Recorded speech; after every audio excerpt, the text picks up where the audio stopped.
Okay, we'll get started since it is 7:01.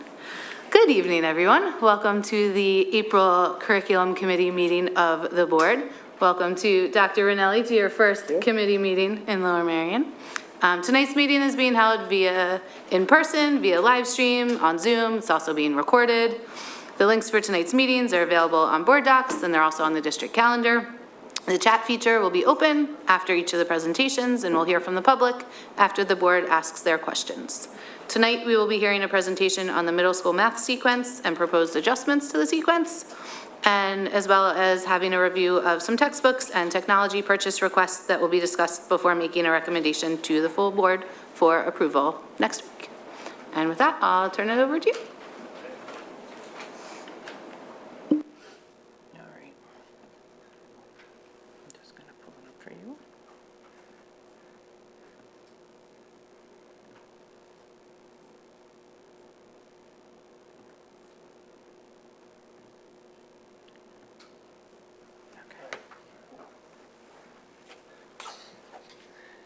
Good evening, welcome, and hope everyone had an enjoyable spring break. Welcome, Dr. Ranelli. Number 2 on the board agenda was the proposal of 2 new courses, so I want to address that first before going into the contracts. The 2 new courses are named 6, 7A, Math 6 and 7A, and Math 7B 8. A few months ago, we presented in front of you and talked about Desmos, the new software package, and we previewed in that meeting some of the curriculum content currently, and this is a preview of the presentation that Dr. Lilly will do after I talk about the district contracts and purchases. Currently, we have a course, an accelerated course called Math 7-8, and that is one of our more challenging courses. So the proposal will be this that we make in the presentation coming up. Instead of having 2 years of math over one calendar school year, the proposal is to have, 2 math courses in 1 year. We are looking to have 3 courses over 2 years. It slows down a vast amount of content that we currently have. We believe, and when I say we, that is through the support of our math teachers, our math content leads, our math specialists, the principals, and I would like to think on behalf of students and their families that that is a much better sequence, and we will present that later. If approved, by definition, that would change the name of our courses, and anytime we change the courses in our system, that needs board approval. So this is not a traditional course approval where we would present a new course. We're presenting basically the same content, and we're redistributing where we're putting the content, which we think makes more sense for learning. And you will see that presentation in a minute. First, there are 10 items that will soon be up in front of facilities and purchasing, and then ultimately the school board meeting. And I want to go over all of them. The first 4 are textbook renewals, and the last 6 are software purchases, names that you're familiar with that we do every year. First is investigations, and we are soon going to look at a new math series for our K-4, but to do that we need a 1-year extension on our current math series. So this will impact all K-4 students, and it's basically a renewal of investigations, which we're currently using as a curriculum resource. The next 2 are health resources, and this is also a renewal, updated additions. First, this is high school, which will give us 700 unique licenses and for 1-to-1 for each student taking health.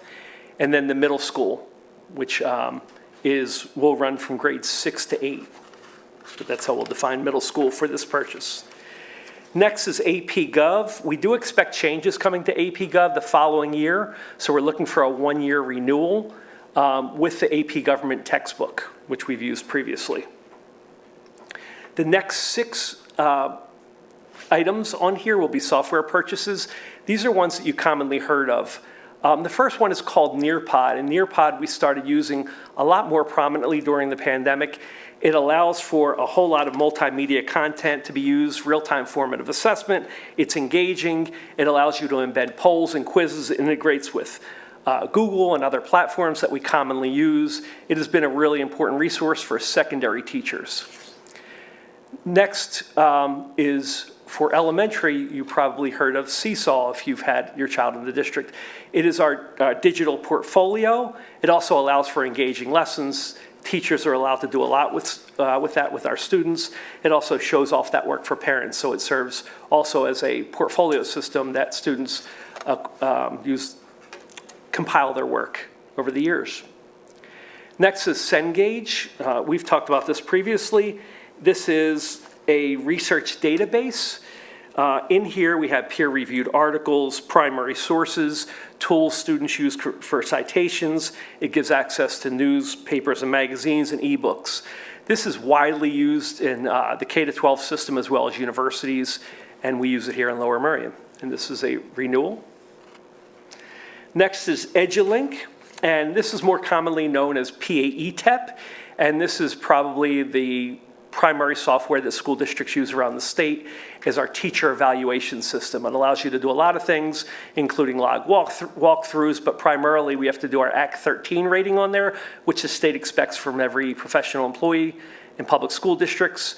So we use this as our system for teacher evaluation mainly. We use this annually. Next is Linkit. This is relatively one of the newer resources, and this is our data warehousing system. And this is only as good as the data that we add to that, so we're working on making sure we add data points all throughout the school district so we can speak more data language and have more analytics and data that our teachers are using in real time.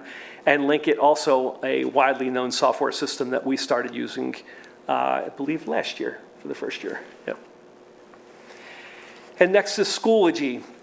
As Seesaw communicates to families in K-4, Schoology is our primary learning management system that we use for 5 to 12. This is where you go to check grades. This is where your assignments are. This is where teachers post their weekly updates with learning that's going to occur. And this is commonly used, and people in our secondary schools should be very familiar with the Schoology language. And that is the end of the contracts and purchases, and I'll pause for questions on any of those. Ms. Garrison? Go ahead.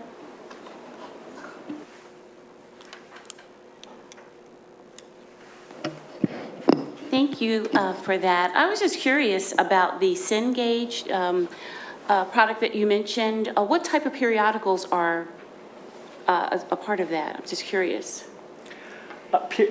Peer-reviewed articles, ones that are credible. We use that for, in this age of misinformation, that students can go for verified research that Cengage provides with us.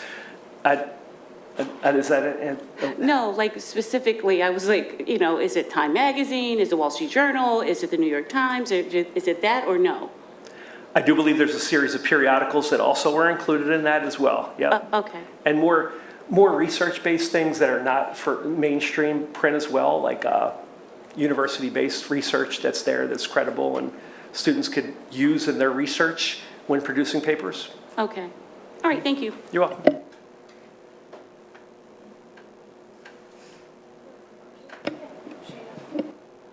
Shana does have a question when you get a chance.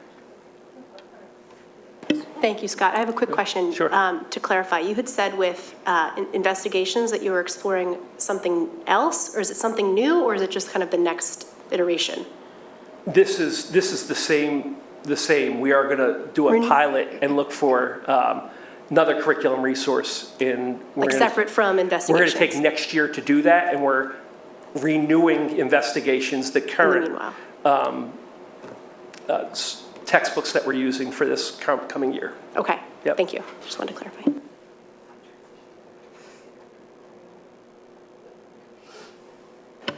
Shana, do you have any questions? Quick question. Yeah. Sorry, Sarah, beat you to it. I have two questions. One, Scott, just looking at the things we're trying to purchase here for K-4, and I just want to make sure that the price is prorated so that we're not paying for a fifth grade that might normally be, that an elementary product might normally be geared towards in a school system that has a K-5 elementary breakdown. Yeah, good question. And we pay for licenses for the amount of students, and that includes K-4 and not 5. Correct. Perfect. Yeah. And so we pay for license per student or per classroom? How does that work? Is that we're doing investigations? Yes, it depends on the some of the resources are site-based. Yeah. I think you're asking specifically for investigations or all of them? Ms. Kalish? You know what, it's not, I thought about it, it's not a pressing matter. I believe that however you have it prorated out is gonna be fine. The other thing that I quickly just wanted to hit was, as we talk about Schoology, one thing that I, as a parent, am always a little confused on is Power School versus Schoology and where the overlap is and how those function differently. And if you could just give like a quick hit rundown of why we need both of those systems and how they're different or the same. Well, one of the confusing parts is Power School bought Schoology as they're buying up other software. So Schoology is our learning management system. And we pay them one price for both tools? Do we get a bundle price now? We'll work on that negotiation, but they serve what we call Power School. Schoology we call Schoology, even though Power School owns it. Schoology is our learning management system, and that is how teachers are communicating with students, and that is where it serves for a variety of roles, mainly our learning management system. Power School is more of our database that has grading, attendance, and other functions in there that we utilize. So they're two different platforms that are owned by the same company. Well, as we are now a customer of both of them, it would be really great next time we negotiate them to tell them that they should integrate them into one program, because it's confusing from the other. They're looking into buying everything in education, so we may be there soon. All right. Thank you. I do have just a few questions. Back to investigations. Sure. So I know it's a one-year extension because we're planning to pilot a new program in the fall, like for next school year. How does that pilot play into investigations? Like, do we have a plan for what that pilot will look like? Is it certain grades? Is it just a couple of classes from each grade, or? I'm going to turn that to Dr. Lilly, Sure. who will answer more specifically. Hi, so I'll try to answer that as best I can. Next year, we're piloting 2 products in elementary. One will be in the first trimester, one in the second trimester. So we still need an investigations license for all students, because at some point during the year, they will be in investigations. But that's the timeline for that, and that's sort of the process. But that's why we need the one-year extension, because it will be an extensive exploration of the 2 products we've narrowed down for elementary to pilot next year. Thanks. And then the plan is definitely to pick a new product for the following year? Or is one of the pilots like a newer version of investigations? It's not. At this point, I can tell you the 2 programs that we're looking at, one of them is Envision Math for elementary, and the other one is iReady Classroom Math. So those were the 2 finalists when we did our exploring this year of which products we would want to pilot. Okay, great. I was looking at our investigations contracts from the past few years. It seems like we've extended for 1 or 2 years at a time the past few years, and it seems that it costs a lot more to just do the 1-year extension than a 2 or 3 year That's contract true. with them. So I was making sure we're not planning to do another 1-year extension Yes, next year. the plan is next year at this time, we'll be coming to you with a proposal for our elementary adoption. Okay, great. Okay? And then just an overall question with all of these textbooks, thinking about our budget as we're we're in the middle of budgeting for next year. Are all of these the purchases that will be made under the current year budget or next year's budget?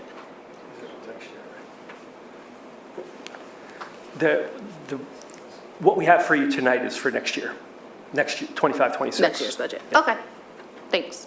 Thank you. I just have one more question. I'm sorry, everything but high school health. Yeah, This is another, I'm just curious question. sure. Since you said that Power School and Schoology were owned by the same company? Power School. Power School, I'm sorry. No, you were right. Okay. Power School and Schoology are owned by Power School. Okay, Yep. so is it owned by a private equity firm? You kind of said that they were buying up everything. Is it owned by a private equity firm? That I can't answer. You don't know? I don't Okay. know, I'm sorry. All right, Yeah. check the Wall Street Journal. Yeah. Right, but I'm saying, is it private equity, because that is a whole other. Do we have any community comments, questions? In person, online? No, we're good? Move on? Okay. Is it next on the agenda, Jason? Yeah. Thank you.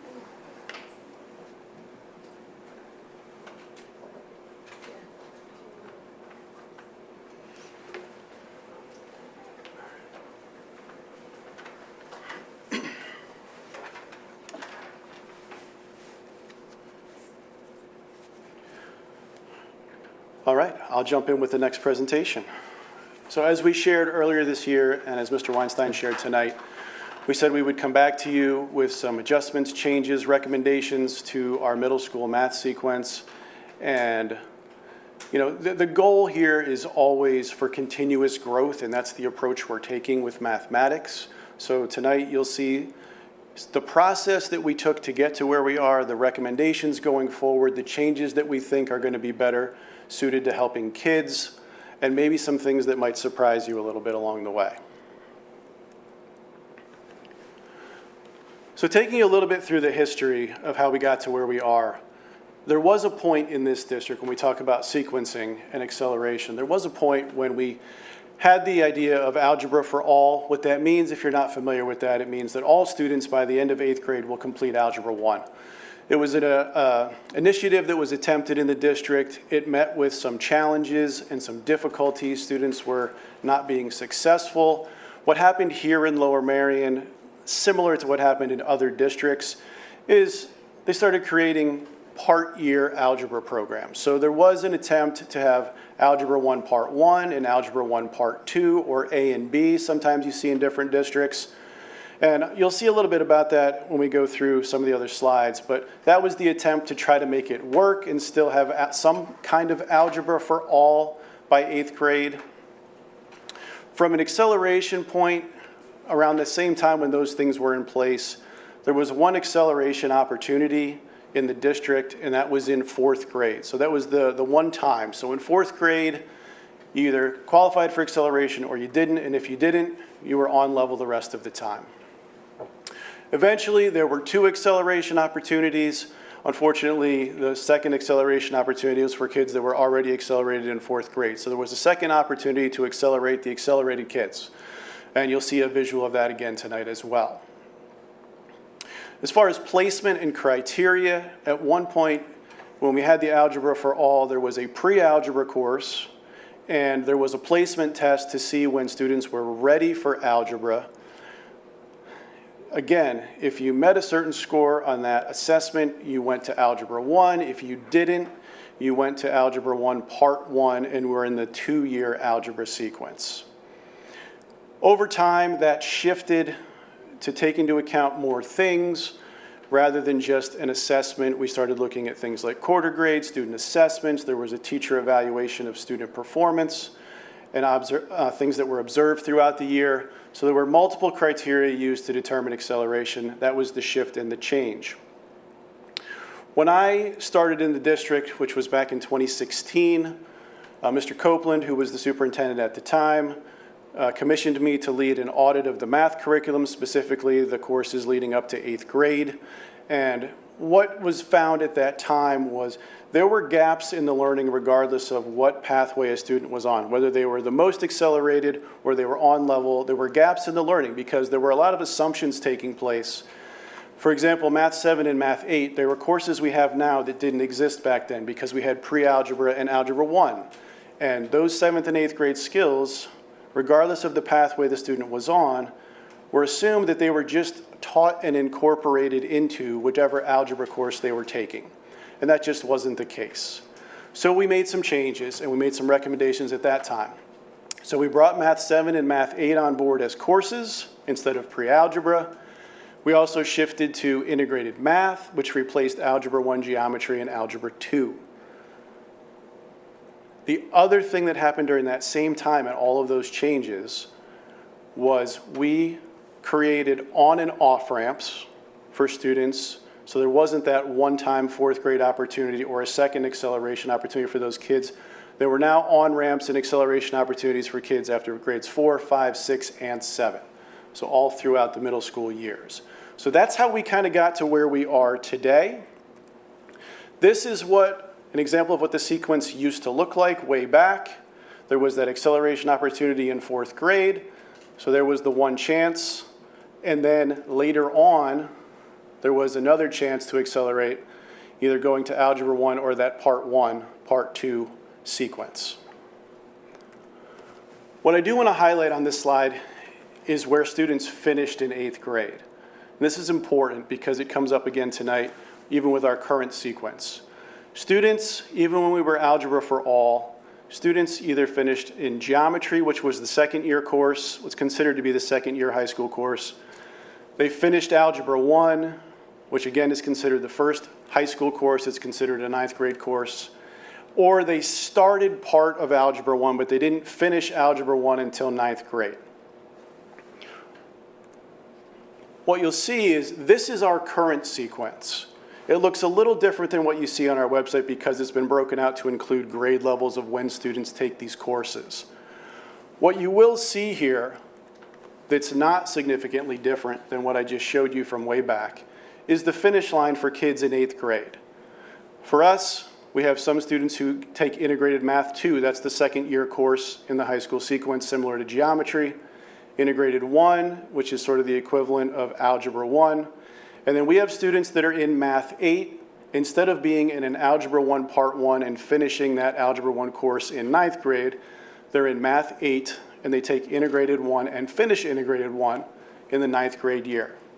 So what you see is what we get to, what students take in 8th grade hasn't changed from way back to where we are now. What changes is what happens leading up to that point. That's what we're talking about tonight. How can we make the experience from 4th grade to 8th grade better for kids and allow kids to be more successful? It feels like a lot of our conversations when we're together, we talk about calculus. So the idea that all roads lead to calculus, that's always been something that's been on the table here at Lower Merion. Is there a pathway to calculus for all students? The answer is yes. So I'm just going to kind of highlight those for you tonight. Some of them might look a little non-traditional, but this is how it would look. So a student who is in Math 8 in 8th grade, this is the courses they would take sequentially leading up through 12th grade. What you don't see here for this particular student is pre-calculus, which is a course that most students take. However, we have 3 different calculus courses in our district. One is calculus, another is AP Calculus AB, and the third one is AP Calculus BC. There are 3 different levels of calculus. Students who want to take what we call regular calc, they can do that by transitioning from Integrated 3 into calculus. It's an algebra-based calculus course. The other thing that you don't see here that is available to students who are in this pathway, after Integrated 3, we do have a summer bridge to calc, so students who want to be exposed to some of the pre-calculus topics, they can do that as well, but it is not required. Second pathway to calculus, students who are in that Integrated 1 course in 8th grade, this is what it looks like if you follow them out.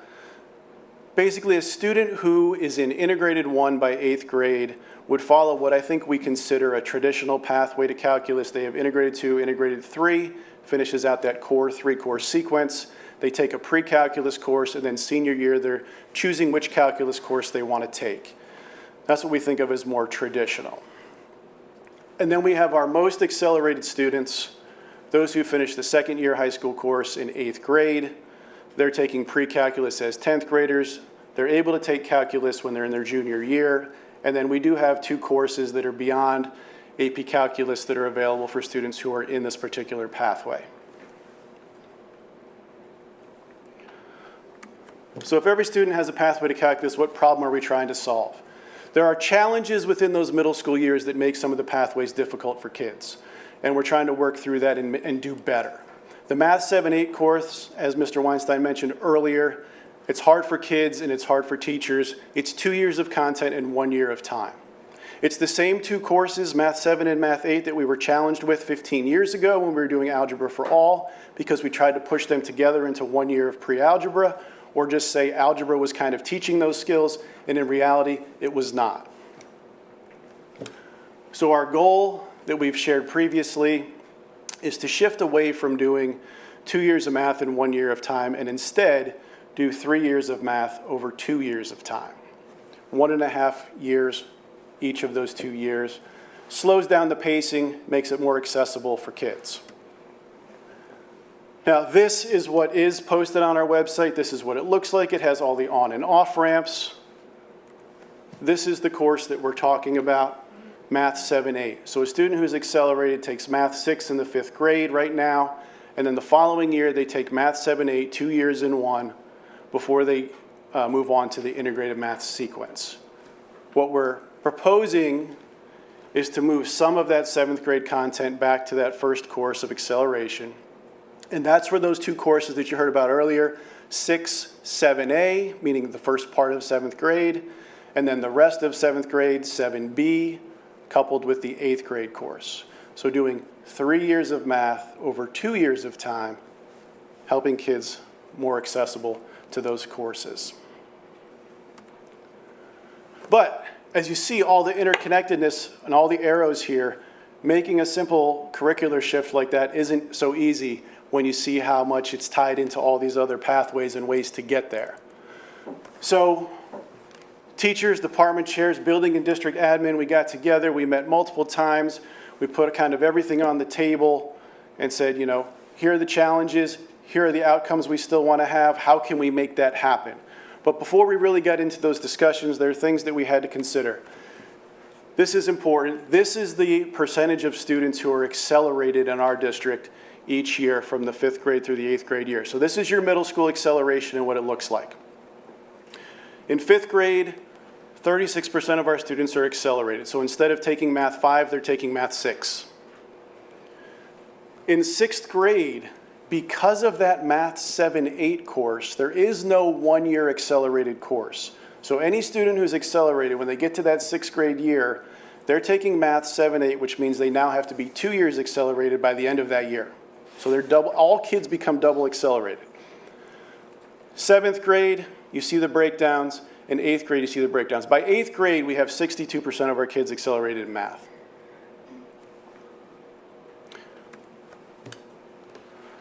So this is what we would expect. One of the goals we talk about is students having a pathway to calculus. Those 7th and 8th grade students right there that I have in the circle, those students that are in 7th grade, they're in integrated 1 as 7th graders. The students in 8th grade, they're also in integrated 1, but as 8th graders. If we were to be able to travel through time and move those students 4 years into the future, so those 7th graders become 11th graders, the 8th graders become 12th graders. If we were to look at them when they are in 11th and 12th grade, just looking at what's in that circle, we would expect about 1/3 of our students to be taking calculus if they continued following the pathways that I shared with you tonight. But this is the reality. Our current junior and senior class, 19.5%, less than 1 in every 5 students is enrolled in calculus right now, juniors and seniors. So even those most accelerated students, the 1/3 we'd expect to see taking that course as juniors and seniors, they're not. So it begs the question, why not? What are some of the challenges? What happened that we don't see them following through to that finish line? I think there's lots of reasons for that, but one of them probably has something to do with our sequencing. And again, it goes back to the race to nowhere that I call it. It's going too fast. Creating a solid foundation allows students to be more successful in the future. This right here, what's circled in this picture, this is another one of the challenges. Students who are in 5th grade math in grade 5, in order for them to accelerate, they're doing 5th grade math in grade 5, they're doing 6th grade math over the summer, and then they're doing 7th and 8th grade math in the 6th grade year. They are doing 4 years of math in 2 years of time.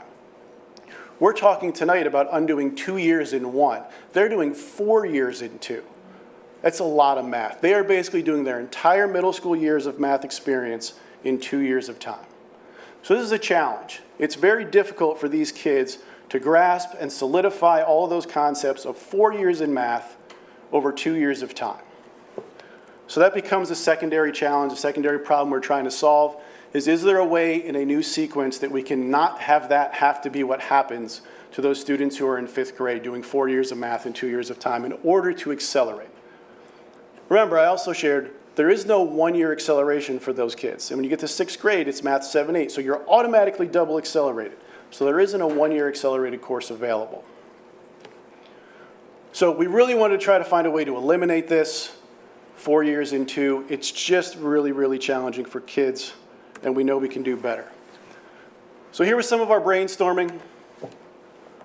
We put the challenges out on the table, similar to what I shared tonight, but even more. You know, the on and off ramps are important for kids, ways to speed up, but also ways to slow down and meet the needs. Summer bridge courses are challenges. Sometimes we're questioning some of those. Is there a way we can eliminate some, or is there a way we could shorten some of them, make them simpler, but still have opportunities? But we do still want to have a pathway for students to get to integrated 2 by 8th grade, that 2nd-year course. So we don't want to slow it down for everybody.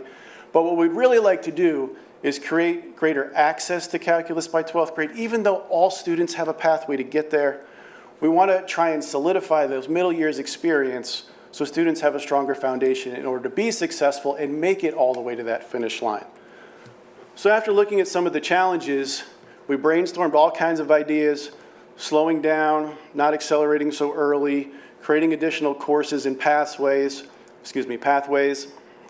eliminating some of the bridges in replace of pre-teaching in the 4th quarter, but then you're still doing double math. There were just some challenges, but we threw all kinds of things out there, talked through them as a group, and this is where we landed. This was the recommendation. This is what it looks like when we apply the grade levels. And really, the thing that's different here is when you look at that 5th grade year, and I'm going to show it in more detail as we go into some of the other slides, but in that 5th grade year, students now have the opportunity to go to that 6, 7A, that new course. Instead of going all the way to 7, 8, they can go to 6, 7A. So there is a middle pathway that didn't exist and doesn't exist in our current sequence. We believe that by including a course like that for 5th graders to go to as a 6th grade acceleration point, we will likely have more students be able to finish with integrated math 1 at the end of the middle years, which we know is what allows the traditional pathway to calculus, including a pre-calculus course. So like I said, I'll share more details. This is a simplified version. If I take away the grade levels and just show the progression through the courses, this is what it looks like. So you can see 4th grade still has that acceleration with a bridge going into 6, 7A. 5th grade now has an option to go 1 year, or really 1.5 year accelerated instead of double. There is still a summer bridge after Math 6, but it's half of a course. Instead of that being like a full-blown summer bridge 6th grade or summer bridge 7th grade, it's only the part A, because that's all they need to be able to catch their peers that are in a pathway ahead of them. Summer Math 8, that's a math course. It's a virtual course that we contract with outside. It has been successful for the students that take it. It's something we wanted to keep in place. So after Math 7, students can still take that Summer Math 8. That is also one of the places, and I will highlight it again later, there are no qualifying criteria. Any student can take that course to choose to try and accelerate. So there is an opportunity for all kids to accelerate, even if they didn't meet it through our criteria that exists. So that's what we're proposing. That's what the new sequence would look like. And as Mr. Weinstein shared earlier, that's why we need there to be, if we approve this sequence, a Math 6, 7A course and a 7B8 course, because they're parts of the sequence. So what would this look like if we were to transition from what we have now to something that looks like that? It's an important question. Here's what it would look like. Heading into this summer and the fall, the only course that would change heading into next year is that the current 4th grade students would not be accelerating into Math 6, they would be accelerating into Math 6, 7A. That extra half that moves away from that current 7-8 course, that first part of 7th grade becomes part of that new accelerated course for students who are accelerating into that 5th grade. It's in the blue box on the screen. It's the only change between now and next year. The following year, The 7B8 course comes on board because there's no point in having a 7B8 until someone has done 6-7A, right? We need someone to have done the first half of 7th grade before we need a second half of the 7th grade course. So the 2 blue boxes you see here, that's the course change. 5th graders now with that green arrow, they have a new acceleration opportunity that does not include a summer bridge. We know a lot of our 5th grade students especially go to summer camp. There is no longer a summer requirement for those 5th grade students to accelerate into that 6-7A course. And you can see that puts them on a trajectory to get to the integrated 1. And then we do have a summer bridge that shows up after Math 6. Again, this wouldn't be till the summer of 2026 that becomes available, and that's a half of a course for a summer bridge, which is significantly less than what we have currently right now. So those are the changes to the sequence and how we would phase that in over the next 2 years. The other part of this presentation that, again, there's been a lot of community feedback, board feedback, teacher feedback about is how we qualify kids for acceleration. What do we look at? What do we use? What's available to us? And largely the feedback has been that we need to eliminate the pieces that are subjective. Things like a teacher evaluation of a student based on what they observed throughout the year, those kind of things. Quarter grades, same kind of thing. Quarter grades can be different between teachers. The way that they evaluate students could be slightly different. So we take away those things that are subjective. And here is where it landed. And there's another part of this. So this is 4th grade going to 5th grade. What you see here is there are really 2 different things being used to determine acceleration. The first one is the end of unit assessments. Our end of unit assessments are an assessment of student learning at the end of a unit at that moment in time. So you're assessing students on what the most recent information is they've been exposed to and seeing do they know it at that time. The second part of this, which is actually column 2 and column 3, is there are cumulative assessments. Right now in elementary school, people are probably familiar with things called benchmarks. The benchmarks are cumulative assessments. However, none of them cover more than 3 units of information. So they're not really cumulative. They're cumulative over 3 units at a time. This change would be 1 given in the first half of the year, 1 in the second half of the year. You can think of them sort of like midterms and finals, but they're not because they wouldn't necessarily be exactly in the middle or exactly at the end. They would be somewhere in those quarters when we finish a certain number of units. We give a cumulative assessment, which is cumulative up to that point in time. So the second one that's given in the second semester, second half of the year, that is cumulative up to that point in time. So what those cumulative assessments are looking to do is assess retention of that information over time. So not just did you know it when we did it, do you still know it and can you apply it?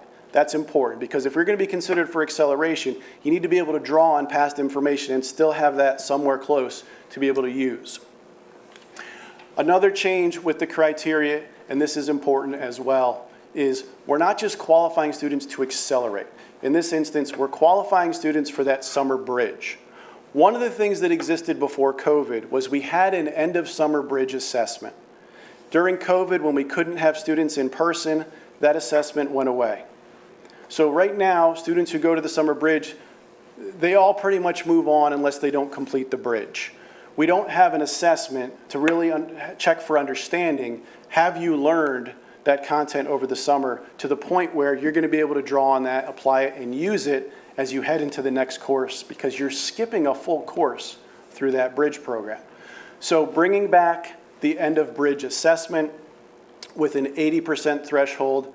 Again, that's what it used to be. That's kind of our number, 80%. Do you know at least 80% of what you were exposed to over the summer to be able to move on to the next course in the sequence? If you're not at that point, you really need another year of that course to really understand it more deeply.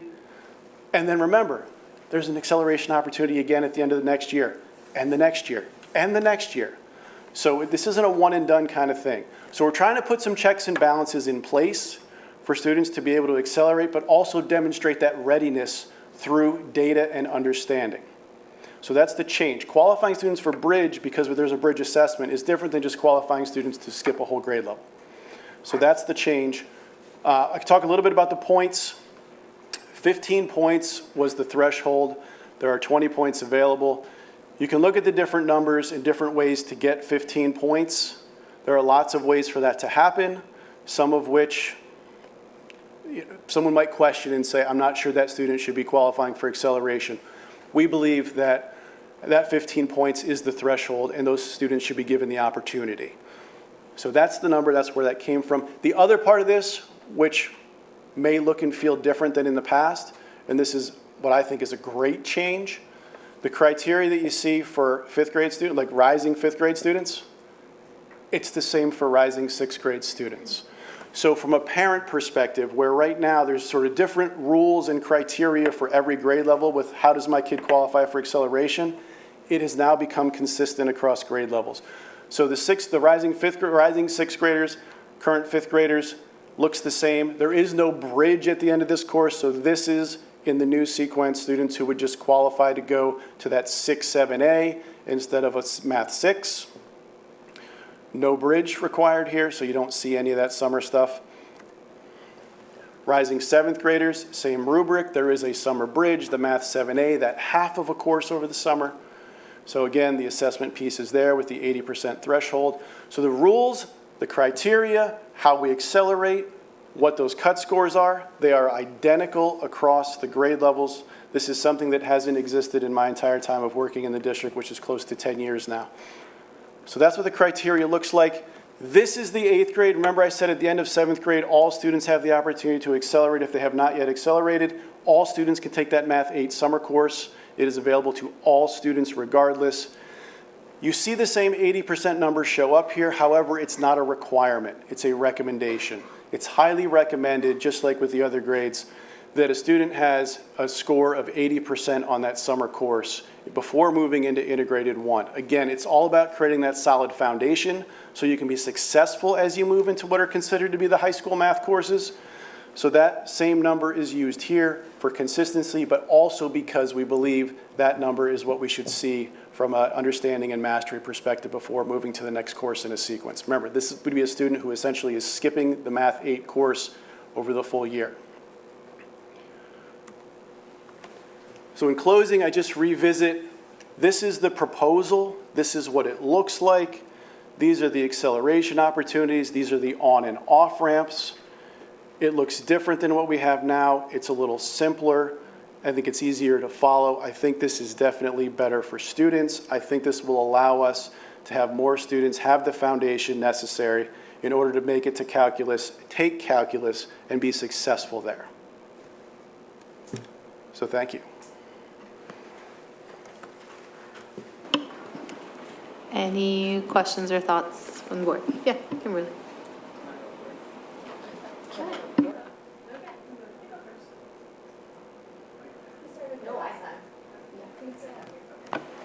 Hey there, thank you so much for doing the whole presentation, and I appreciate some of the feedback that you have incorporated since the last time. I just had a few questions I wanted to pose. One is, in the actual sequence and thinking through how you all brought down 6, 7 to be covered in the accelerated in 5th, wondering about just the committee's perspective on filling the gaps of 5th grade math that I've heard sometimes in that 5th grade class as kids are skipping 5th grade math to go right to 6. It's not represented if you're going right to 6, 7. And so how did the instructors or team think about filling in those gaps? Are you talking, I'm sorry. Are you talking about students who go from 4th grade to that 6, 7? Yeah, like some of the teachers and some of the curriculum, even though they did the summer bridge, included a lot of like makeup or review of 5th grade in order to be successful in that accelerated 6. So just wondering how the team thought about that or baked that into the recommendation. Yeah, it's a really good point. It's a good question. And that is feedback that I've heard as well. And I think that is really where bringing back that end of the bridge assessment came from, because right now it's really completion of the bridge that allows students to move on regardless of what they've actually learned throughout that process.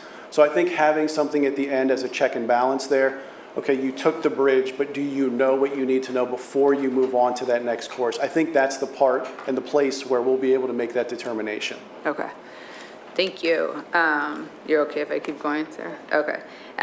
So the next thing I was wondering about, I know we anchored in calculus and 19.2%, I think, of our 11th, 12th yeah. graders. I'm just wondering, obviously that's a important point of getting to Algebra 1. I'm curious, it's like quite a big leap though, that if we change the sequence, that will get more kids in calculus. I wonder if there were other inputs taken into consideration, or the breakdown of the other math electives that we see kids going into, or the why, to understand the opportunities and where there might be additional changes we need to make. Yeah, I think, as I shared in the presentation, that I think there's a lot of reasons why that number is what it is. Calculus is a really challenging course. It's, you know, I would say one of the hardest math courses we have, if not one of the hardest courses in the district. I always put AP chemistry up there with it because I think that's really challenging. But equally, some of the AP writing courses are really challenging for kids. So it just depends on the student. And I think that's what happens is eventually, as students move out of middle school and they move into high school, students kind of find what they feel strongest about. Some kids decide they don't want to take a calculus course. They don't really need a calculus course. They lean more into the humanities side of things. But I think a lot of kids don't know that until they get there. So that's part of high school, is sort of finding your way and figuring out where you see your strengths and what you really want to explore more deeply. So I think that's part of it. But I do believe, too, that the foundation that students have leading into the high school for math and science courses is important. And I think if they have a really strong background, they may have a better experience in high school, and they may want to continue on with those math and science courses more so than what we see right now. Mm-hmm. Okay. I guess that for a later list, would just be curious about how that breaks down, and if there's additional feedback from students about why they're not in calculus or other trade-offs that are happening. And finally, I'm just, whether it's for later or now, want to understand how our achievement data, Keystone pass rates, opportunity gaps, racial disparities, and disparities in subgroups are taken into consideration within this plan. I would love to see how you all thought about the pass rates and the growth rates and PVAS for proposing this continuum, because while I see a lot of changes, it's not clear to me what data, individual student data, we're using to recommend it, and before fully supporting, would just be curious how we're approaching that and thinking about this and what we're expecting to achieve, given where we are right now. Mm-hmm. So I don't know if you all did take that into account, and it's not not here. something I have at my fingertips to present or share tonight. Okay. What I can say is we've seen growth over time since even shifting to the sequence that we currently have, which has been in place about 5 years.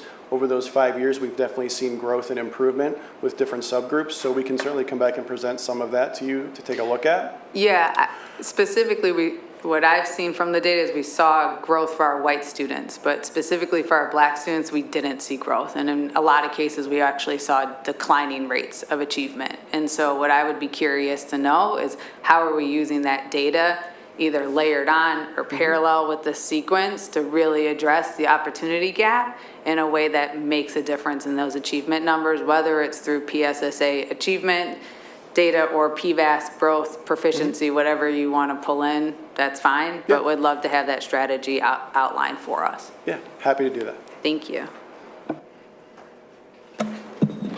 It's really perfect, because that was one of the questions I had, is where are we seeing those drops?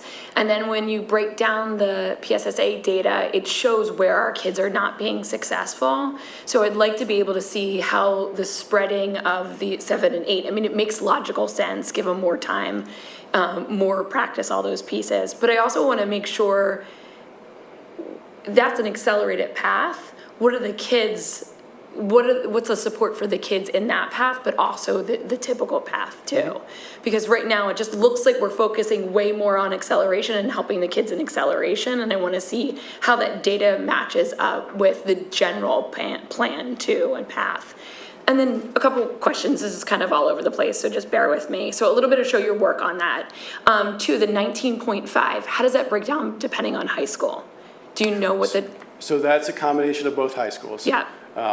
I don't have the numbers off the top of my head of what the difference was at the two high schools. I remember it being very similar when I did that because I had to do them and put them together. But just to give you numbers, to make the numbers simple, there's about 1,500 students between 7th and 8th grade across the two high schools total. So we do have, around 20% of our students enrolled in calculus, which is about 300 students. So it's not like it's a handful of kids. Mm-hmm. We're talking about 300 students that are taking calculus right now. So it's a decent number of students, but that means 1,200 are not. So just to give you kind of the numbers there. Got it. I would like to see it broken down by school because I don't think our schools typically line up to be similar, and I would like to understand that. There's another layer of that that's important. So when I pull those numbers include IB. So at Harriton you have IB, which changes the enrollment in certain courses. So those numbers include the IB higher level math, which is kind of the calculus equivalent. So students who were in either calculus, Calc AB, Calc BC, or higher level IB math, those were who were included in that calculation. So it's a little different if you're just looking at courses specifically, but percentage-wise, they were very similar. Got it. Slide 11, you said just a minute ago it was 5 years ago that we switched to slide 11? So in 2019, 2020, and I know this because 2019, 2020 is the year COVID closed schools. That was the first year we did integrated math 1. It was our first year of implementing this new whole thing. So that's why I know that. So it's about 5 years ago that we started this whole thing with the integrated pathway and adding the Math 7 and 8 courses. So that all happened about 5 years ago. So it's been about 5 years in the current pathway as it exists. And then about, what was it, 2-3 years ago that we started the on-ramps and off-ramps? Because there was a shift while I was on the board, which is why I can remember it was with under 4 years. Mm-hmm. I want to ensure that we're showing the path of change that we've had as a district as a whole and not just narrowly focusing on this one change, because it does, and I know we'll always do this in schools, it does feel like we're constantly making changes because things aren't working right. And I want to be able to say, okay, 5 years ago we started with this integrated math, and then 3 years ago we started layering on-ramps and off-ramps because we noticed a trend that our kids were not getting to where they needed to be at that time or getting stuck in a loop. So I think that would be a helpful progression so we understand where we've made changes, what has been successful, and what hasn't. I'd really like to understand again, I go back to slide 11, where do we see the drop in some of our standardized data against the way that we've had it for the last 5 years? And are we seeing that combination of 7 and 8 and a significant drop in those skill sets on our data reporting as well? Because I want to know, it makes total sense why you would split up 7 and 8. But what is the data telling us to split up 7 and 8? What I can tell you is when we look at those students in that Math 7-8 course, their growth is what took the biggest hit. They're still successful on PSSAs and Keystone, but it's the growth that drops off tremendously when we put a kid through Math 7-8. That's what really changes.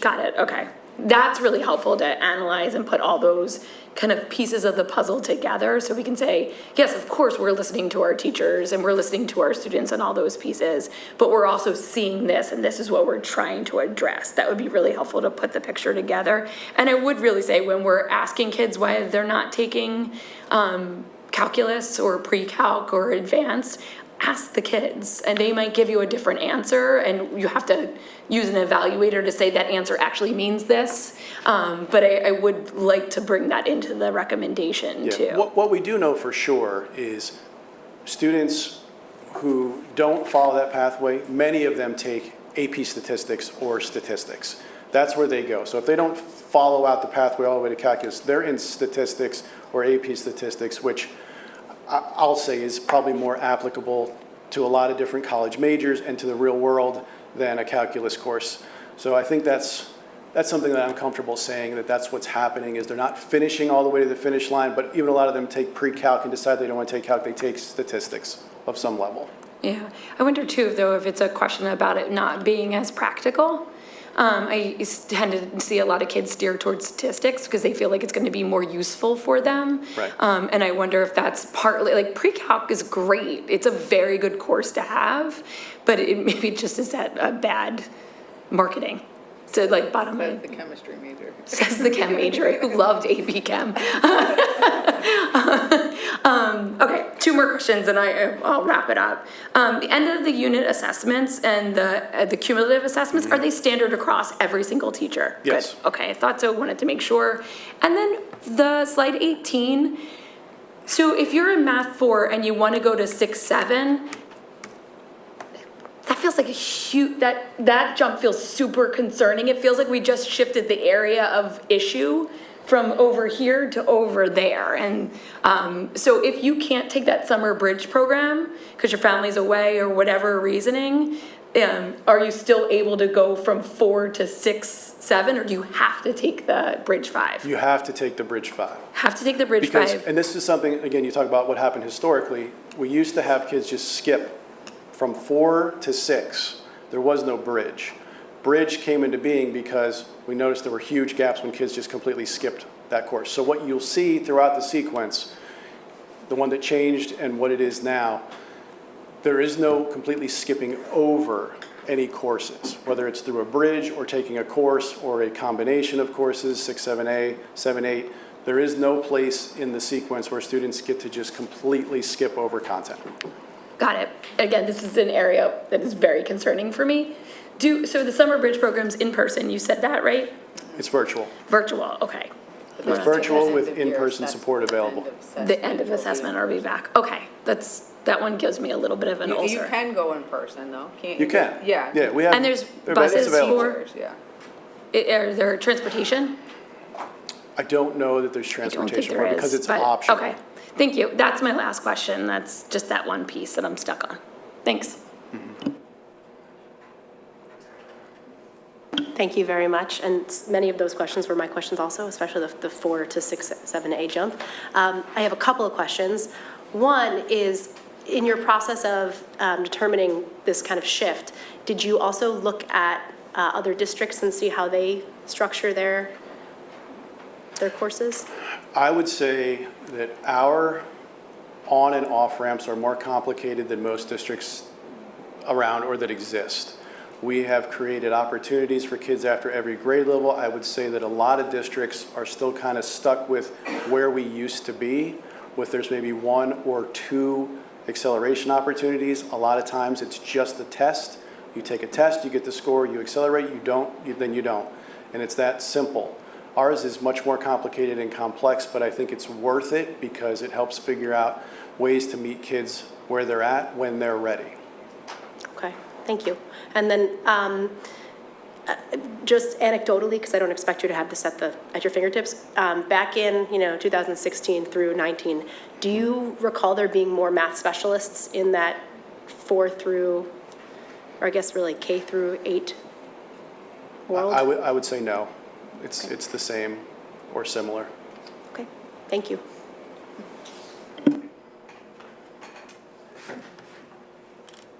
Hi, again, thank you for this presentation. Just a few questions. I'm wondering, what is the actual class that's required to graduate? Like what's the level? You need 3 years of math. There is no 3 years of level. math, okay.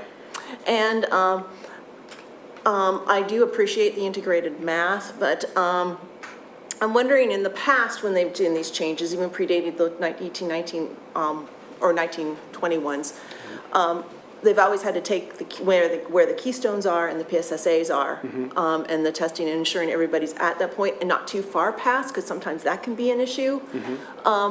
Is this taking that all into account as well? Yeah, as far as keystones go, and we've shared a lot of this data, but in the middle school, students in our sequence don't take the keystone until they're in integrated math 2. In the middle school, they take it at the end of the course, and we have been close to 100% pass rate every year that this has been in place. I think the most we ever had were 3 students who were unsuccessful in any given year. So that's what it looks like at the middle school. At the high school, just last year and this year for the second year, we started testing in the middle of that second year course because that's closest to when the Algebra 1 content is finished in that particular course. So it's about 1.5 years to finish that. So we've been giving the test in December at the high school last year and this year. Last year, the results were similar. This year, they improved.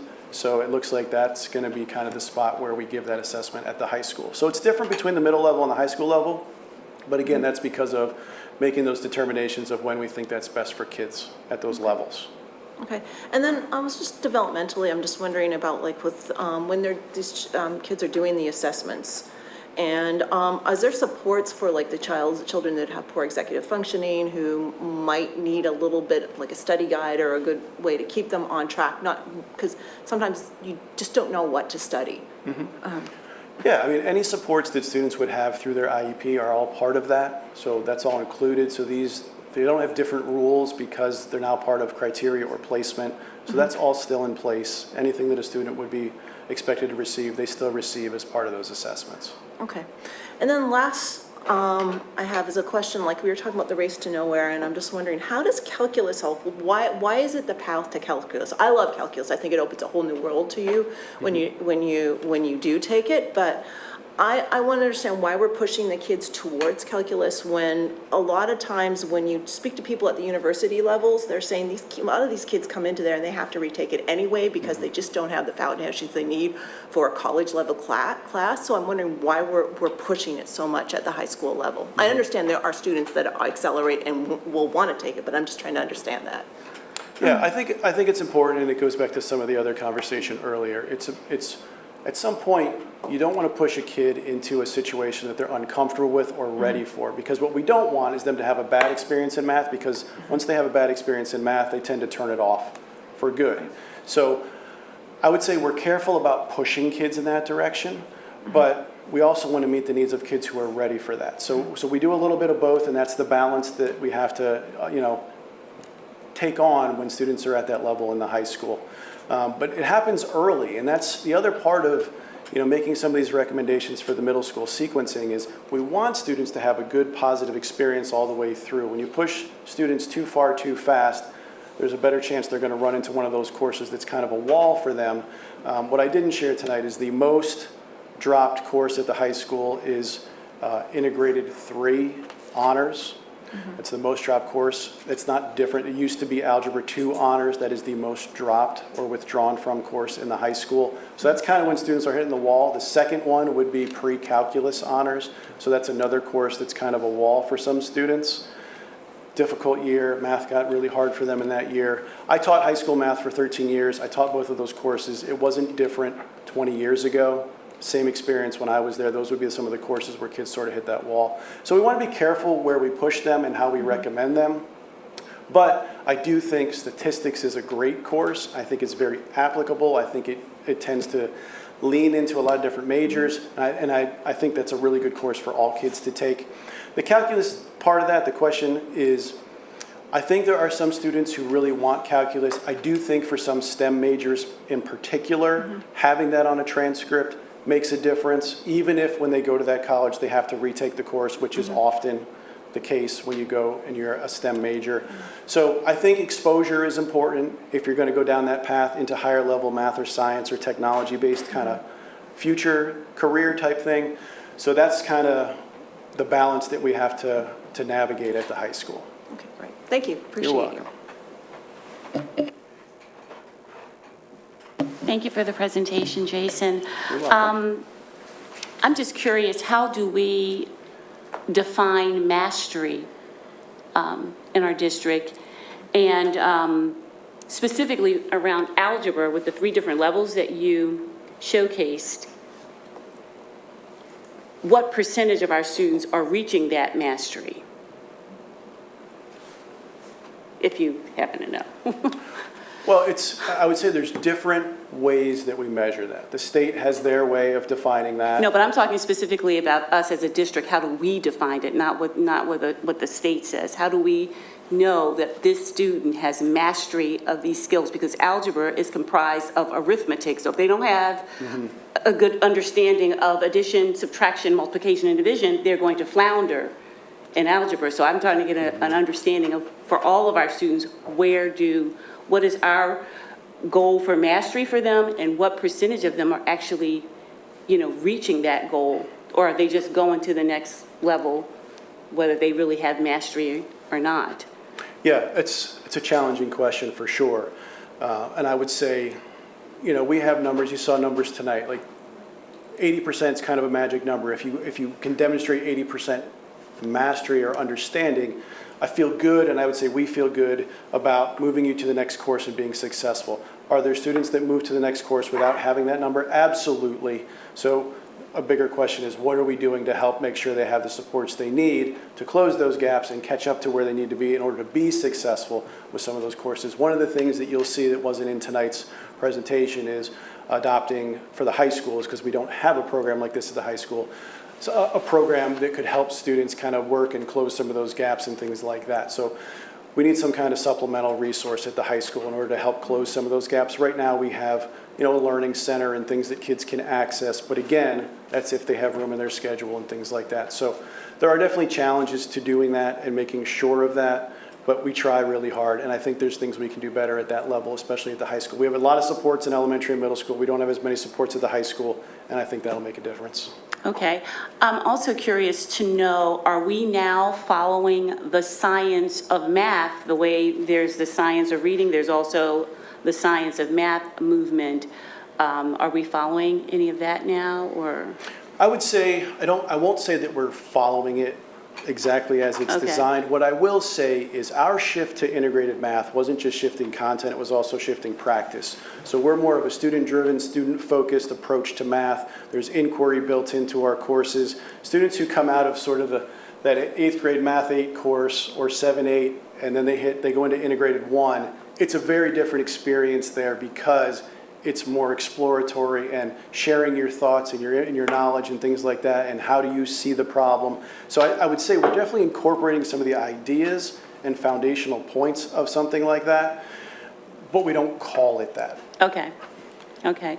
And my final question, because fourth grade is sort of like the magic grade where we start this acceleration process, what does that fourth grader need to be able to do? Because the fourth grader is not likely to be doing this on their own. They're going to get some significant support from their family to get to that next level. What does that child need to know by the end of fourth grade to prepare them for that acceleration? So here's one of the differences that I'll point out in the criteria, and that's a great question. I love that question. One of the things that's different is we've historically wanted students to demonstrate understanding of the next grade level as part of qualifying for acceleration. So if you're in fourth grade, what do you know about fifth grade, right? You don't see that anywhere in the criteria anymore. It's what is your level of understanding of fourth grade content? Okay. Because to me and to us as a district, we think that's what needs to be recognized and give kids an opportunity for acceleration. So the answer to your question is, how well do you know the fourth grade standards? It's not about fifth grade or that you have a tutor that taught you fifth grade or that you don't have access to someone who can do that for your child. It's about the person in front of you has taught you certain things. Have you taken that in? Can you demonstrate that you understand those fourth grade topics in order to be able to qualify for a summer bridge opportunity for acceleration? So could you give me like an example of maybe 3 things that that fourth grader needs to know, from the fourth grade math that they need to have so that they might be considered for that summer bridge program? Well, I'll give you it's a little bit of everything. There's no one thing or there's not 3 things. But I think some of the things that you point out, some of the things that you tend to point out, I think are important and they're big deals. Do you know basic arithmetic? Mm-hmm. But do you know fractions? Mm-hmm. That's kind of a big deal. Mm-hmm. And do you understand decimals? Okay. And percents kind of thing. So do you have those things to be able to apply them and use them in other types of problems?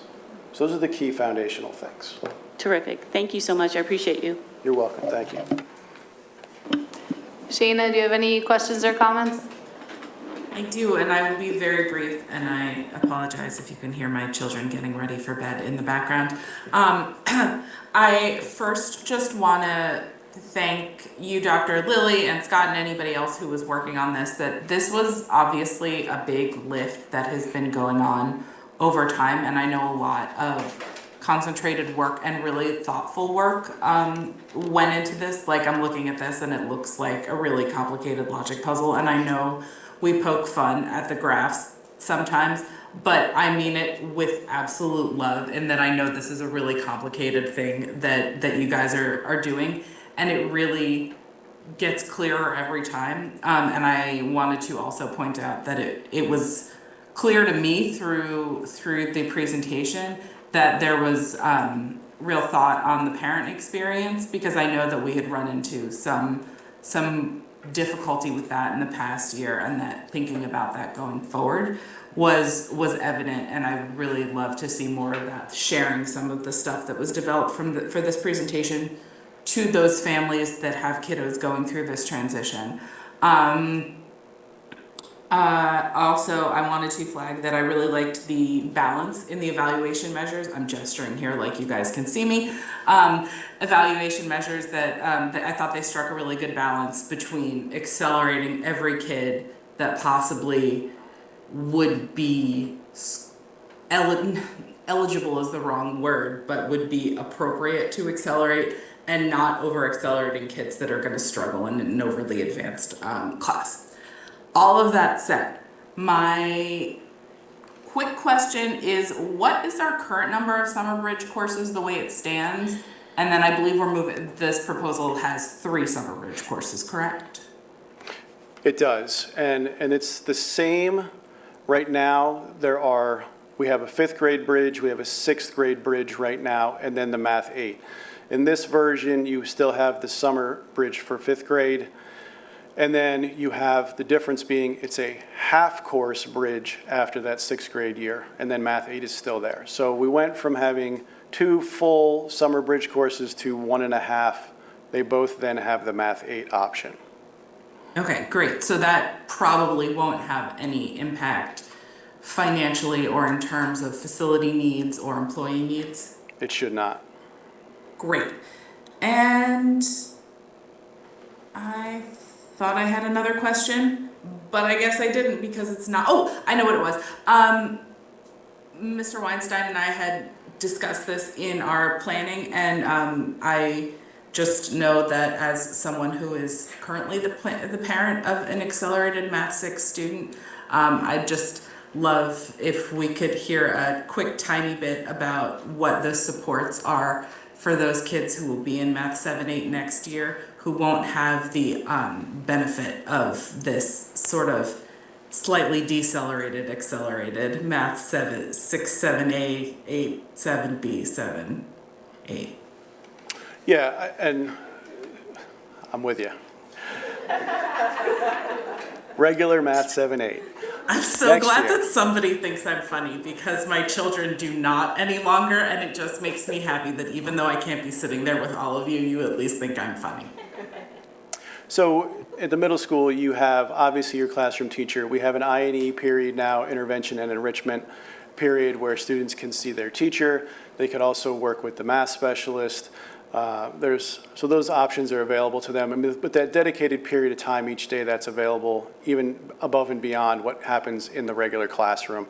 Students at the middle school also have access to IXL, which is an option they can use and work through at their own pace. So there are tools in place at the middle school, again, way more so than at the high school, that kids have access to for support. Great. I mean, personally, I think this is a really fantastic proposal, that for all of it is incredibly important to have the data to support our decisions. But I think there's also value in the qualitative data that we receive from parents and teachers saying that this is a difficult course that our students are struggling with. And so to find a way to sort of spread that acceleration out in a way that will be more feasible for students and teachers and families seems like a really great move, and I appreciate all the work that went into this. Thank you. Thank you. Me again. Along those same lines that Shayna was mentioning about the parent piece and the consistency, thank you, because I know that's part of the reason we got here. And shout out to Ms. Delmonica and Mr. Morton, who are my own kids' math teachers, that I had the opportunity to meet with them at conferences. I guess that's my question and or offering for a later list, is because middle school conferences. Not everyone always gets them or takes advantage of them. This is really rich information for parents to be brought into, and it's complex. So just wondering how we think at the middle school level of creating those parent conference opportunities and or caveats on some of it, that if it changes, it would change at this point in the year so parents and families can be integrated in the process more seamlessly.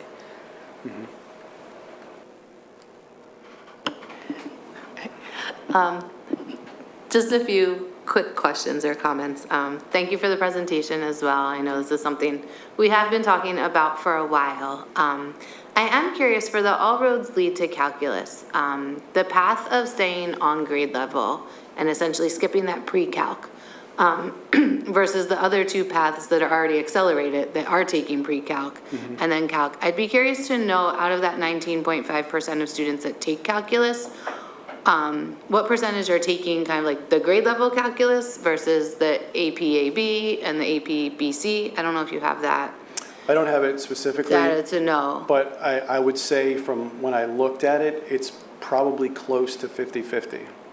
Okay. And then are those students who are taking more of the on-grade level path and skipping pre-calc, are they mainly taking the grade level calculus and not the AP calc classes? Or do some of them take the AP calc classes having skipped pre-calc? So what I will tell you is there are likely very few students that are following that first pathway. It's an option available to them, but I think it goes to what's come up multiple times with multiple people tonight, is that idea of readiness and feeling confident to take a course like that and be successful, that we don't tend to see many students follow that particular pathway. Okay. And then as far as the summer bridge, I'm trying to get to the updated version. There we go. For the summer bridge 5, can you just explain a little bit, if you are taking that course in person, what does that look like as far as number of weeks, number of days a week, number of hours that you're taking that course for? I know if you do it online, it's more of a self-paced, self-guided, but if you do it in person, what are the hours and So it's dates not look really like? different. The way it's designed, it's a virtual course no matter what, but we have in-person support available. So we have 2 days a week where someone's available to come in for help. That's what it looks like. So there are some students who come in every time. There are some students who never come in for in-person support. It really varies. So it's not that it's different, but obviously if you come in person, there's a teacher there available to work through the different topics and assist and help with that. So that's really the difference. Is right now, not all students or families feel that they need that. Some do, and it's there as an option for them to be able to take advantage of that. Okay, and then all of those students that are taking it starting this summer would be expected to then come in person to take that end of the course The assessment? end of unit assessment would be an in-person assessment, right? Yes. And do you know how many students took that summer Bridge 5 this past summer? I don't know that I could say with accuracy, so I'm not comfortable throwing a number out on this one. I'd have to look on that one. Okay, and then also echoing what Carrie had said previously about just kind of making sure we are making that shift instead of the burden mainly on sixth grade as that 2 years in one. Right. We're kind of spreading out the burden to fifth and sixth, and just making sure that we take into account kind of the ability of our fifth graders, their developmental levels, they're transitioning to a new school at that point in time, they're going from elementary to middle school, and now we're asking them to do not 1 year of math, but 1.5 years of math.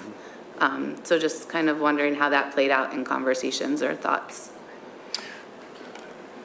We obviously have some mixed opinions on that, but the positives of having 3 years of math in 2 outweighed having the 2 years in 1. That's really what it came down to, is doing 1.5 years allows you to move at a pace that is better and more doable for a lot more kids, at least that's what we think, than the pacing it requires to do 2 full years of math in 1 year of time. Okay, thanks. You're welcome. Go ahead. Kimberly has one last one, then we'll go to the community, I promise. this just occurred to me, because we have AP Calculus, correct? What percentage of our students participate in AP Calculus? I don't have it split out like that. Okay, So like you see the juniors and seniors, was the 19.5%. okay, so that would be That's all roughly- of them together. That's all of them. AP and regular calc all together. Okay. And the IB higher level math. Oh, and IB, okay. IBHL. Yeah. Okay. I'm just curious, what kind of scores are we getting with, I'll just use AP for my example, with the AP Calculus?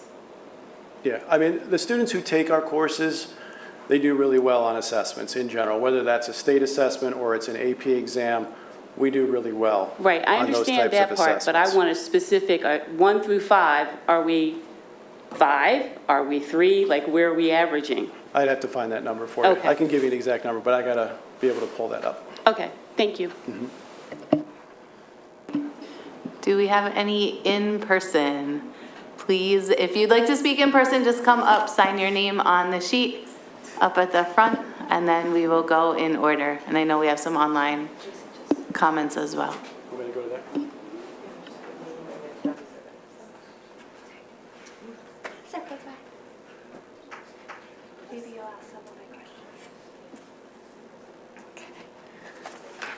Okay, hello, Jen Rivera, Vala Kinwood. I have a number of questions, so don't go anywhere. I don't know if you want to sit there. One is, what is the track for our special education students? Where can we see that? You can just go through your whole question. Okay, cool. And I want to echo the board members. As a parent and community member, I would love to see the breakdown of the information you presented by gender and ethnicity. Also, concern, summer bridge programs are mainly virtual. Have we taken in consideration different students, learning? Me, I'll do it. I'm horrible at virtual learning. I need to be in person. So does that, is not a fair offer to all students then? Because what if a student wants to accelerate, but they don't do well virtually, they need to be in a classroom setting, and depending on how many students come for support just twice a week, that could impact the student being able to accelerate. Also, with math being so heavy in the school district, and I recommend looking at Pine Richland in North Allegheny. My friend is a superintendent in North Allegheny. They pushed me through, and I don't know how I got to calculus without me having to do 3 years of math in 2 years of math in 2 years. And that just really concerns me. This is the first district I ever heard this, where there's just so much pressure on students, where they have to do 3 years and 2 years, 3 years of math in 2 years, and not still able to, progress to calculus or whatever their outcome is. And I know successful school districts have done this. I am a testament of it. So I just encourage you to look into that. But also, how does it impact students' outcomes in other classes? With math being so heavy in the school district, you're talking about a student, and my heart is racing for my poor child.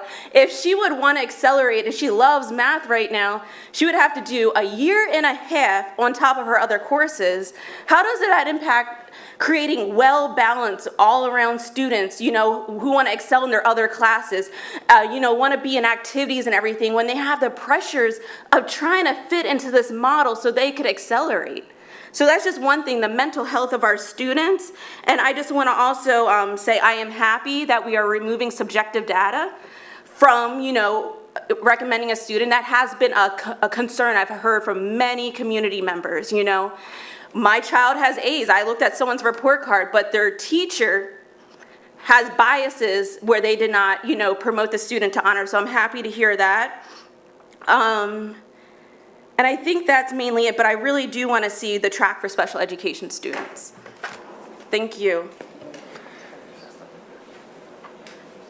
I can jump in on some of that. There's not a special track for special education. It's the same track, and special education allows kids access to their regular, to their education. I also want to address something Real that quick came to up. respond to that, then Sure. I know some special education teachers who actually are on Zoom reached out and said, hey, can you ask, not all of them understand that, so I encourage that as well. And just to piggyback on Kimberly, our board member, my last comment, I just remembered going to a seating. Really think about the support and the resources that parents are going to need. This is a lot to navigate. Even though you guys condensed it, I'm still like, whoa, this is a lot.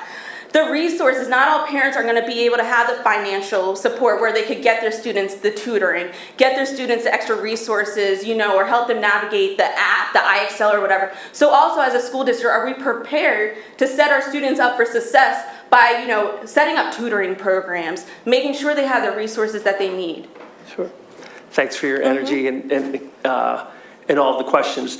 I want to address something that's brought up like a couple times, and specifically in your questions, the district is not putting those pressures on students to advance and accelerate and double accelerate. Similarly, to go into calculus, that's a individual student and their family's decision.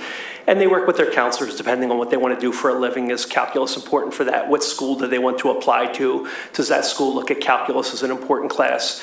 But when Dr. Lilly presents these on-ramps and off-ramps and opportunities for acceleration, we look at them as opportunities that students can take advantage of. As a matter of fact, a lot of our math teachers will tell you, and this came up kind of in the questioning also, some of our high school math teachers that teach the integrated 3 honors, that kids get there quickly without a solid foundation of math in this race. That's more of community problems that are like ours, where people are competing with their neighbors and want to get to high-level schools. That's inherent in most communities that are like that. We allow opportunities for students that can handle those opportunities to take advantage of them, but we don't, as a district, push them and move them forward. As a matter of fact, when we were working through the pandemic and programs like Challenge Success, where we were trying to unpack community stressors, the kids that were overly involved outside and inside of school while taking all the highest level classes, we understand that recipe and how that could challenge a student and his family and not always be a formula. It doesn't prevent us from offering opportunities for students that can handle that and counseling them through that. So I just want to make clear that that's when we present these opportunities, these aren't things we're saying you need to get here, we're pushing you.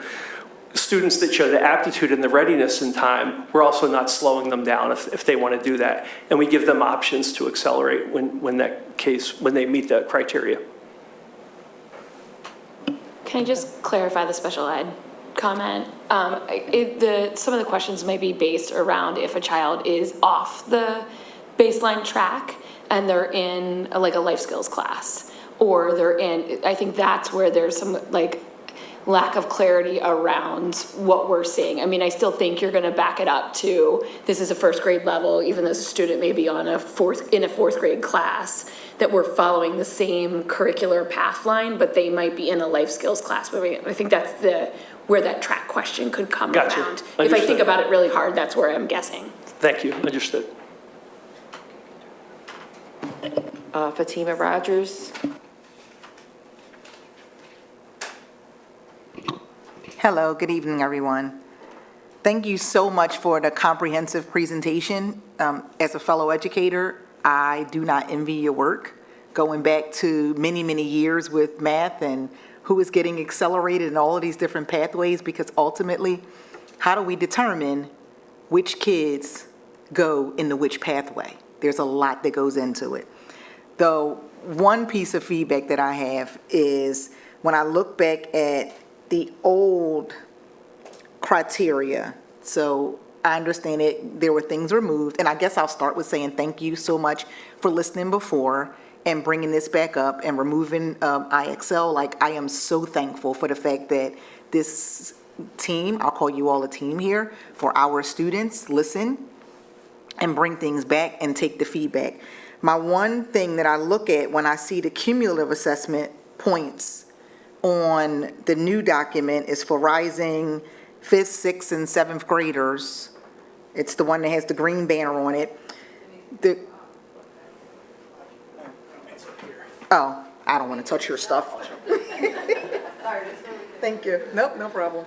And I promise I will not be long. I understand you worked all day. There you go. Okay, so when I look here, I noticed that a student can have straight A's and they can have their 10 points. Then you get, on a cumulative assessment, let's say you get a B, which is 3 points, and then the next time, let's say you get a C. You won't have the opportunity to accelerate. However, if you look at the old criteria, 80 through 100 was the maximum amount of points. Then it was 70 through 79 was 7 points. I have it here, I have a screenshot of it, so I'll read it off my paper.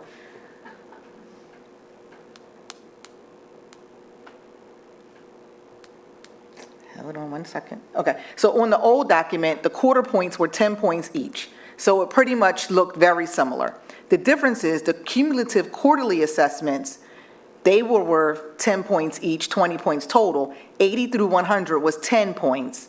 70 to 79 was 7, and then 60 to 69 was 5. Below 60 is 0. So when I look at the way that this is written as is, I'm curious, well, I know that we're going to leave more children in a situation where they're not accelerated, but are we leaving behind kids who could potentially benefit from being accelerated? Specifically, when you look at, I know it's the road to nowhere and it's that road to calculus. If you want to go to private school for high school, you need Algebra 1 in 8th grade. So without getting that Algebra 1 in 8th grade, you don't even qualify to be able to go to a private school. And not that I'm advocating for private school, just looking at it. So I would love to take another look at this one document here, because as it's stated, it's going to eliminate a lot. And when you look at our data, we had approximately 38% of students who were in 8th grade on grade level math. It more so aligns with our PSSA data. We have approximately 38% of our kids in that below basic / basic category. So it's lined up. Will we put more of our children into that below basic / basic category based on this piece of criteria? I don't have an answer to that, just something to think about. And I thank you all for everything that you do. Next, we have Talia Nissim. Hi, just 2 quick questions. Talia Nissim, Ardmore. So for the summer bridge, since it's all virtual and the support is in person, will there be an option for kids to Zoom in to receive that support as well if they can't make it into the building? And I'm just curious about how, if this plan go through, because I do have a rising 5th grader, what is his end of year going to look like with the old plan and the new plan? Like, what will the differences be as far as, like, are teacher recs still going to be involved if this doesn't go through? Or, you know, what does the end of grade math test look like to see if he qualifies for acceleration or not? Thanks. I'll take that. So first part first, if a student is in the summer bridge, yes, they do have the ability to Zoom in, and actually more students do that than actually come in person, so that is an option. So there is virtual support available. The second part of that, as was shared on one of the slides, nothing in the process right now changes heading into this summer. Nothing happens until next year in the fall when we first offer a Math 6, 7A under that new sequencing and implementation 2-year phase-in plan. So right now, the way that we evaluate students right now has not changed. Those letters have already gone out to families this year. We're certainly not changing that process at this point in the year. So everything that was already shared out is what's in place to finish out the rest of this year. And now we can do the online chat. Just trying to get to the top of them. Okay. The first question, or first comment, is from Joanna Stone of Marion Station. I appreciate that the district has made strides in providing opportunities for more and more students to accelerate in math. Our family urges the district to continue to investigate and eliminate barriers to these opportunities, especially for students from historically marginalized groups and for families who might not have insider knowledge, experience, or privilege to advocate for their children successfully. The next comment is from Michelle McGill of Ballackinwood. I'm absolutely thrilled to hear that we're moving away from opinions in the recommendation process. What a meaningful step forward. It's exciting to see data taking the lead in shaping our math program. Do we have specific goals, metrics, and desired outcomes established for each grade level regarding recommendations? I'm also curious about how this data will be tracked and shared with the community. Here's to more equitable, transparent, and informed decisions for all our students. Brooke Reynolds from Ballackinwood, what are the 12th grade math elective options? Do students have to take a math elective in 12th, or can they take any elective? Lisa Prosnitz of Penn Valley, thank you for this. If 19.5% of kids are taking calculus, what percentage of kids have the option to take calculus but perhaps take statistics instead? I'm also curious what percentage of students took calculus prior to the shift in integrated math? Also, how do we compare to other districts with these numbers? Another comment from Michelle McGill of Ballackinwood. It is my sincere hope that our new superintendent will ensure all initiatives implemented under his leadership are clearly connected to specific goals, measurable outcomes, and accountability metrics. This approach is essential to guarantee that our most vulnerable students are not only supported, but also set up for success. Can someone please share the defined goals and measures associated with this new math plan? This continues to be an area of weakness in LMSD that requires urgent and focused attention. There's one comment, but it's related to a different issue, not math.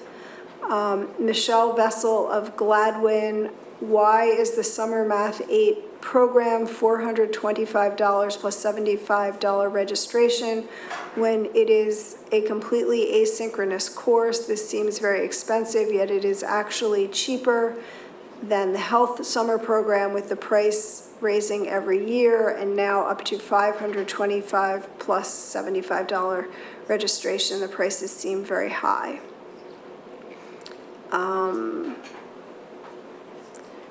There's a question here, but the person has not given their hometown. Another for Michelle Vessel of Gladwin, is the in-person support available for Math 8? The email sent states support amounts to sharing some online resources and providing a check-in approximately 10 minutes per week per student. While MVP teachers have office hours, they are again for check-ins with a quick question. Rebecca Brodsky of Ardmore, students who are invited to participate in Summer Bridge, will they be given their laptops to take home? Summer students do get their laptops over the summer. Lisa Prosnitz, I believe she's Gladwin. I should know that, or she said it earlier, right? Penn Valley, okay, sorry, just thank you for all this information. I'm wondering if we spoke with any of our local university math departments to see what their experience is with students coming from competitive high schools from Lower Merion. Oh, okay, this is the person that didn't have their town before. It's Priscilla Robinson of Gladwin, so I will go back to the question. How will you measure success of this curricula? How long will it take to see if the changes are effective?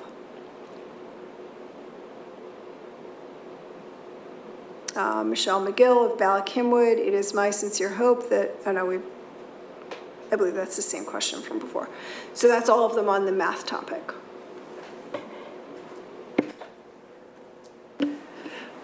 Thanks. Were there any on the other topics that we discussed? No, it's on a topic not on tonight's agenda. Okay. Does anyone want to respond to? Oh, No, do you sorry. have? I just wanted to remind you that we have to move forward the things we discussed earlier, I think. Did you want to provide any responses or comments? I don't remember all the questions, but I will make available to reach out to Dr. Lilly or myself. We will get those questions answered. There were in a lot of different areas. What metrics are we going to track? And we're always doing that. We're looking at if students are successful with the changes that we make. I've heard throughout the night, like the several iterations. Those iterations always occur from feedback primarily from teachers on how students are doing in class and what they're seeing, and that's what will happen here. The idea is to make sure we're focusing and getting the right kids into the right course with the right amount of content, and that's a moving target and always challenging that we get a lot of feedback from, and we listen to the community, to families, to teachers. Summer school prices are decided collaboratively on what's being offered. Mainly if there are enrichment opportunities, those were charged, and if they're remediation, they're not, and they fluctuate every year with a committee of people that set those prices. And we're always looking for equitable outcomes too, and that's why we're continually making changes and growing every year and looking at data, and we hear your concerns. If there's anything I did not address in there, which I'm sure there is, I invite you to reach out to us individually, and we will either call or answer your questions on email. Thank you.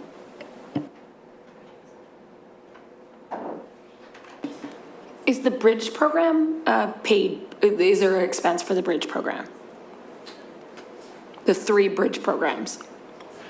The Math 8 is a course that we use an outside provider for. So that course does have a cost, and we don't determine that cost, so that one is outside. The bridge programs, we don't charge a cost for that. I don't believe we charge for the bridge programs. Do we charge for the bridge programs? I don't believe we do. I don't believe we charge for bridge. We do charge for the Math 8. You do charge for the Math 8, but you don't charge for the bridge program. Just to be clear, that's a difference between what the question was asking about and what we're talking about tonight. Correct? Yes. There was a comment about the cost of the summer programs. That is not talking about the summer programs that we were discussing tonight. It's talking about summer Math 8, which is not a bridge program. Not a bridge program. Exactly. Right. Keeping them separated. You're correct. But just to double click and connecting to the policy, we have policy and practice and procedure for if anyone was not able to access it financially, they would not be denied the opportunity to participate. Including the one that's given by an outside provider, correct? That's the only one we're talking about that is fee for service. Yes. Great. Summer bridge is free. Yes, sorry.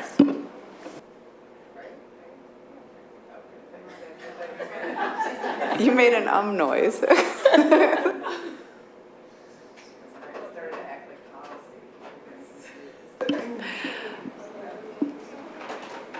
it just one? There's one other comment from Ethan Kwan of Ardmore, who is a student graduating from Lower Moraine High School this year.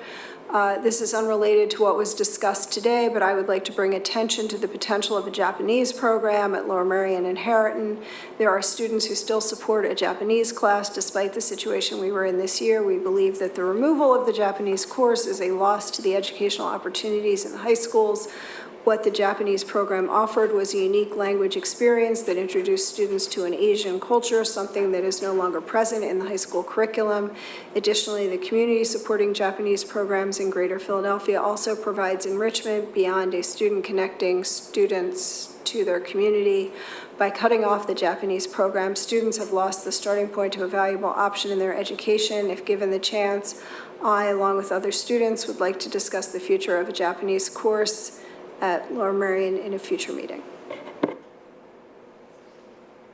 Just want to take a second to thank Dr. Lilly and his team, teachers who all had input here. It's a lot of work, very impressive with the on and off ramps. And I just wanted to let you know, our discussions have surrounded, centered on access number 1 and supports number 2, making sure that all the kids have what they need and all of the supports in place to where no kid feels left behind, no parents feel like they don't have the resources that are necessary. So we'll do our best to make sure we do all that stuff. But Dr. Lilly, thank you very much. Nice job. Thank you. Okay. Sorry again. Just one more question. It is different than policy. What is the procedural next step in a curriculum meeting when there's been questions raised that might hold back on a recommendation moving forward or more information to happen?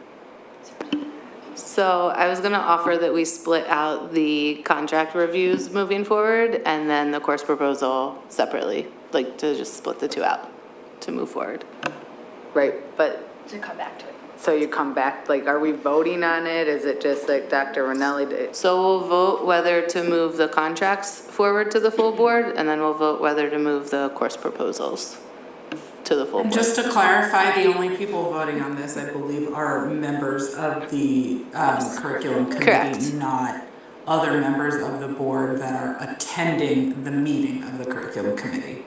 Correct. It's the 4 members of the committee, 3 of us in person, and then you, Shayna, virtually. In the sky, yes. Yes. I got it. I won't be voting. I'm still confused. For the recommendation pathways, like Dr. Rogers So the brought up. pathways is tied to the course proposals. You're not, okay. The new courses are being proposed because the pathway proposal is changing. Okay. If the pathway wasn't changing, the new courses wouldn't be proposed. Got it. Okay. Does that make sense? Yeah. Okay.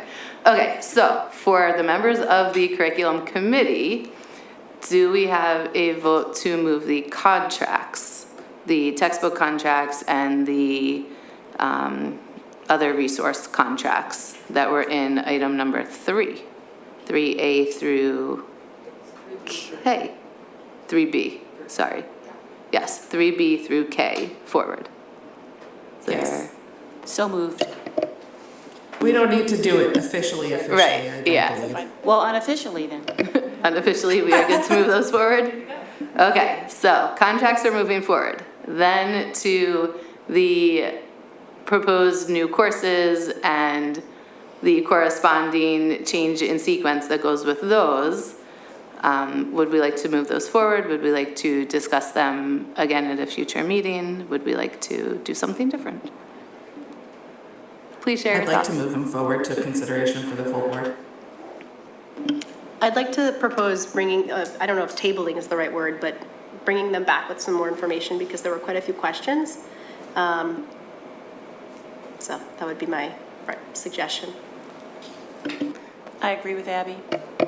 I would agree as Can I well. just Sorry, go ahead, Shayna. point out that sort of the point of CCOB and the way that this process works is to bring stuff like this from our meeting to the full board. And so having the full board there is where that consideration happens. And so that we can say with moving this forward, yes, we would like to talk about this as a full group, but we want this question answered, this question answered, this question answered as part of that presentation.